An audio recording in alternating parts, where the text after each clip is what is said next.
Fancy outlet Mukunda jewellers లో mega పట్టానం sale 2.0. నమస్తే రమగారు. నమస్తే జయ. రమగారు, భీష్మ ఏకాదశి ఈ మ్మ్. రోజు యొక్క విశిష్టత ఒక్కసారి. మాఘశుద్ధ ఏకాదశి ఇది చాలా ప్రత్యేకమైన రోజు. ఏకాదశులు మనకి ప్రతి నెల రెండు వస్తాయి. శుద్ధ ఏకాదశి, బహుళ ఏకాదశి. రెండు ఏకాదశులు సాధారణంగా ఏకాదశి నియమం అంటే ఉపవాసం ఉండటం, ఉపవసించటం, ఆహారం తీసుకోరు, బియ్యం తినకూడదని ఉంటుంది. మురాసురుడు అనే రాక్షసుడు ఈవేళ బియ్యంలో ప్రవేశిస్తాడని, ధాన్యం స్వీకరించకూడదని, అన్నానికి భిన్నం ఏదైనా రైస్ కాకుండా ఉపవాసం చేసి విష్ణునామ సంకీర్తనతోటి రాత్రి జాగరణ చేసి ద్వాదశి నాడు పొద్దున్నే పారణ చేస్తే ఏకాదశి నియమం ఫలిస్తుందని చెప్తాం. విష్ణువుకి అత్యంత ప్రీతికరమైన రోజు.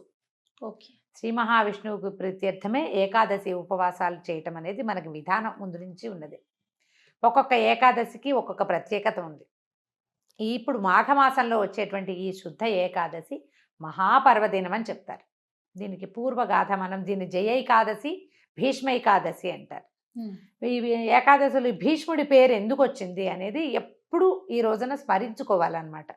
భీష్మ పితామహుడు, ఇది ఎప్పటిది? మహాభారత కాలం ముందు కూడా ఈ ఏకాదశి ఉంది. ఆ తర్వాత కాలం నుంచి ఇది భీష్మ ఏకాదశి అయిందనమాట. భీష్మ పితామహుడు మహాభారత యుద్ధం ప్రారంభమైంది. 10 రోజుల పాటు చండప్రచండంగా యుద్ధం చేశాడు.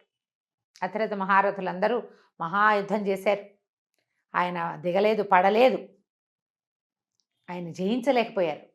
ఒక దశలో శ్రీకృష్ణ పరమాత్మ అంతటి వాడే, చక్రం పట్టను, ఆయుధం పట్టను, కేవలము సారథ్యమే చేస్తానని అర్జునుడికి మాటిచ్చి రథాన్ని తోలే కార్యక్రమాన్ని మాత్రమే పుచ్చుకున్నటువంటి శ్రీకృష్ణ పరమాత్మ కూడా ఇవాళ చంపేస్తాను భీష్ముడిని అని చెప్పేసి రథం మీద నుంచి దూకి చక్రాయుధాన్ని విసిరబోయాడు. అంత పరాక్రమవంతుడు భీష్మ పితామహుడు. అబ్బా, భగవంతుడి ఆయన దండం పెట్టేట్టు.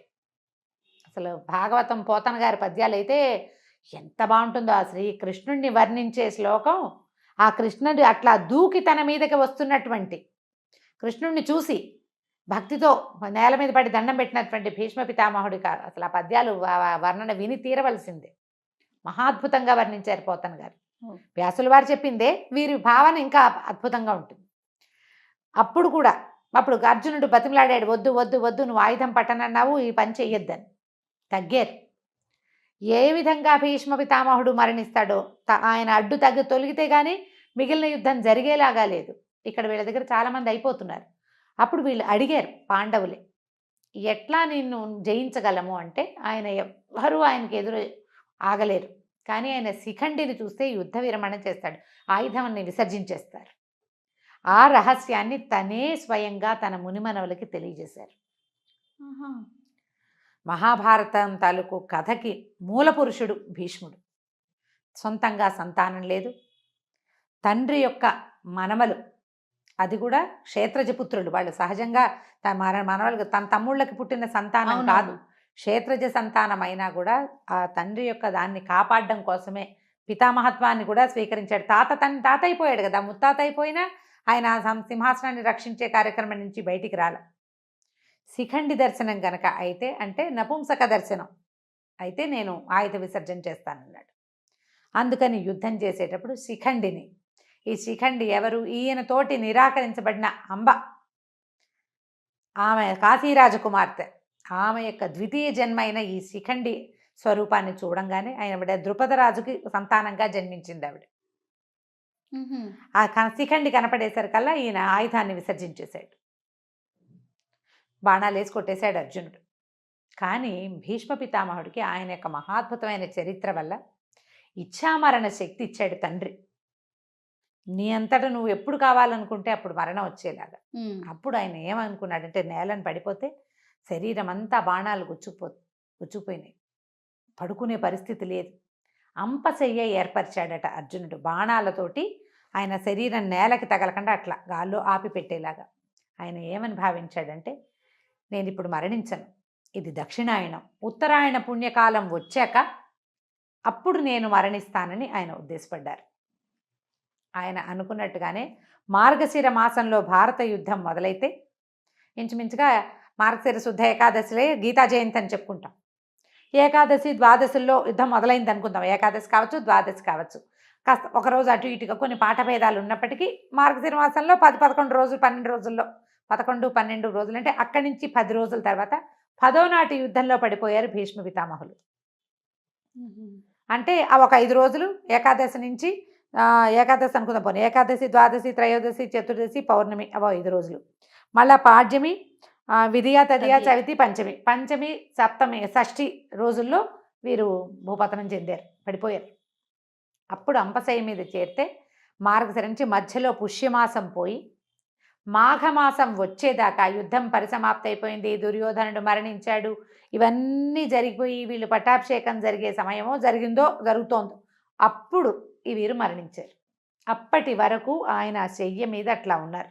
ఉత్తరాయణం కోసం సూర్యుడు ఉత్తర దిశ వైపుకి తిరిగే సమయం వరకు వేచి ఉండి ఆయన పూర్తిగా తిరిగాక ఉత్తర దిక్కుకి వాలిన తర్వాత అప్పుడు ఆయన అప్పుడు మరణిస్తే ఊర్ధ్వగతులు, ఉత్తమ గతులు లభిస్తాయి, ఈ జన్మానికి సాఫల్యం లభిస్తుందని ఆయన అట్లా ఉండిపోయారు. ఈ దశలోనే విష్ణు సహస్రనామాలు చెప్పారు. విష్ణు సహస్రనామాలు భీష్మ ఉవాచ అని ఉంటుంది. అవునవును. భీష్మ పితామహులు చెప్పింది. మా ధర్మరాజు తరచుగా ఆయన్ని సందర్శించి ఎన్నో ధర్మ సూక్ష్మాలు తెలుసుకున్నాడు ఆయన దగ్గర నుంచి. అయితే ఈ సప్తమి నాడు, రథసప్తమి నాడు మన సూర్యభగవానుడు ఉత్తర దిక్కుకు తిరిగిపోతాడు పూర్తిగా. అవును. కొన్ని ఈ వేల సంవత్సరాల క్రితం ఈ సంక్రమణాలు అవన్నీ కూడా కొంచెం అటు ఇటుగా జరిగేవని, ఈ సప్తమికి దగ్గరలోనే సంక్రమణం జరిగి ఉండొచ్చు అని కూడా ఒక పాఠం ఉంది. దాని మీద అంత గొప్ప వివరణ నాకు పెద్దగా అవగాహన లేదు, అక్కడక్కడ పెద్దవారి దగ్గర వినటమే. అష్టమి నాడు నుంచి ప్రాణం మొదలుపెట్టారని, ఏకాదశి దాకా అంటే ఈ ప్రాణాలు పంచప్రాణాలు ఒక్కొక్కటి వెళ్ళినాయని, అష్టమి, నవమి, దశమి, ఏకాదశి నాడు పూర్తిగా ప్రాణ విసర్జన చేశారని, ప్రాణాలు వదిలిపెట్టారు. ఏమనాలని, ప్రాణోత్కర్షణ అలాంటి పదం ఒకటి వాడతారు. పూర్తిగా తన జీవాన్ని వదిలిపెట్టారని చెప్తారు. ఓకే. అష్టమి నుంచి ఏకాదశి దాకా ఈ దశ నడిచింది అని చెప్పే పాఠము ఉంది. మరి సప్తమి నాడే సూర్యుడు ఉత్తరం వైపుకి తిరిగిపోతే ఈయన ఏకాదశి దాకా ఎలా జీవించి ఉన్నారు? సూర్యుడిని చూడగానే వెళ్ళిపోవాలి కదా. ఇక్కడి నుంచి మొదలుపెట్టి అలా జరిగిందని ఒక పాఠం. అయితే వీరు ఇంత మహాభక్తులు భీష్ముడు, తర్వాత మహాద్భుతమైనటువంటి చరిత్ర కలిగిన వాడు, అత్యద్భుతమైన భక్తిపరాయణుడు, భగవంతుణ్ణి నేరుగా కంటితో చూడగలిగిన వాడు. ఆయన యొక్క మరణం ఏ రోజునైతే జరిగిందో ఆ రోజున ఆయన పేరుతోటే భగవత్ప్రీతికరమైనటువంటి ఏకాదశిని ఆయన పేరుతోటే పిలవాలని శ్రీకృష్ణ పరమాత్మ ఆదేశించారని చెప్తారు. ఇలాంటి ముక్తి, ఈ రకంగా ఇచ్ఛామరణంతో ముక్తిని సాధించగలిగిన వాళ్ళు ఇంకా ఎవ్వరూ మనకి ఏ కథలోనూ, ఏ చరిత్రలోనూ, ఏ పురాణంలోనూ చెప్పలేదు. అంత అత్యద్భుతమైన వ్యక్తి భీష్మ పితామహుడే. ఆయన చరిత్ర మొదటి నుంచి, ఆయన పుట్టుక నుంచి మరణం దాకా ప్రతి విషయము అత్యద్భుతంగానే ఉంటుంది. అయితే ఇంత అత్యద్భుతమైన వ్యక్తి ఇంత బాధాకరమైన మరణం కోసం వేచి ఉండే కార్యక్రమం ఎందుకు జరిగింది అంటే, ఎవరైనా కర్మశేషాన్ని అనుభవించవలసిందే. ఓహో, ఆయనది అనుభవించటానికే ఉన్నారేమో అంతేనంటారా? అనుకోవాలి. ఎందుకంటే ఈ ద్రౌపది వస్త్రాపహరణం జరిగేటప్పుడు, పాండవుల పట్ల అన్యాయం జరిగేటప్పుడు ఆయన కొంత మౌనాన్ని వహించాల్సి వచ్చింది. ఆ తప్పు ఏదైనా నివారించకపోవటము, అడ్డుకోకపోవటం కూడా పాపమే. స్వయంగా చేయకపోయినా కూడా ఆపలేకపోవటం, ఆ ఫలితాన్ని ఈ స్వరూపంలో అనుభవించడానికి సిద్ధపడ్డారు స్వచ్ఛందంగా.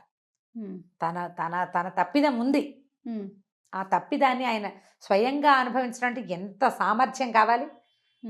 అలాంటి సమర్థవంతుడైనటువంటి వ్యక్తి యొక్క పేరుని, ఈ కథను తలుచుకుని భీష్మ ఏకాదశి నాడు విష్ణు పూజ చేస్తే అత్యద్భుతమైన ఫలితం లభిస్తుంది అని చెప్తారు. వైకుంఠ ఏకాదశి ఎంత పుణ్యప్రదమైనది, ఎంత అత్యద్భుతమైన ఫలితాన్ని ఇస్తుందో అలాంటిదే ఈ మాఘమాసంలో వచ్చే భీష్మ ఏకాదశికి కూడా అటువంటి ఫలితం లభిస్తుంది అని చెప్తారు.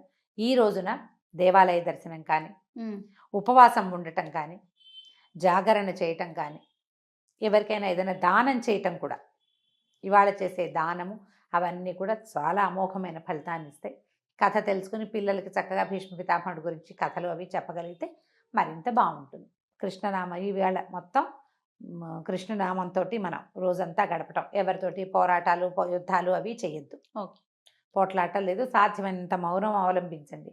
భగవన్నామ సంకీర్తన చేస్తూ గనక ఉంటే ఏదైనా మనం చెప్పుకోలేము, ఏదో సంగీతం ఏదైనా వింటుంటే భగవన్నామాలతోటి అది కూడా మంచి ఫలితాన్ని ఇస్తుంది. కొంచెం ఇలా పర్వదినాలప్పుడు గనక మనం కొద్దిగా జాగ్రత్త పడితే, పెట్టుకుంటే? శ్రద్ధ పెడితే మనకి భగవంతుడి సేవలో పాల్పంచుకునేందుకు అవకాశం లభిస్తుంది. నమస్తే రమ్య. నమస్తే జయ.